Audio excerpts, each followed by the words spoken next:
Hello, my name is Steve, and in this video I would like to share with you how to remove song from Spotify playlist, so let's get started.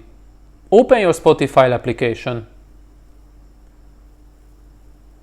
Look for the bottom right corner and select your library. On this page you will find all the playlists that you have created before, and you need to select the playlist where you would like to remove song.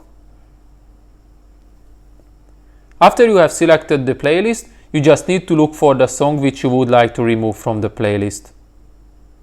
When you found the song, you need to tap on the three dot icon. A pop-up will come and there will be an option Remove from this playlist. After you select Remove from this playlist option, Spotify will remove the song immediately from your playlist, so there won't be any second question. And that's it. That's the way if you would like to remove a song from a Spotify playlist.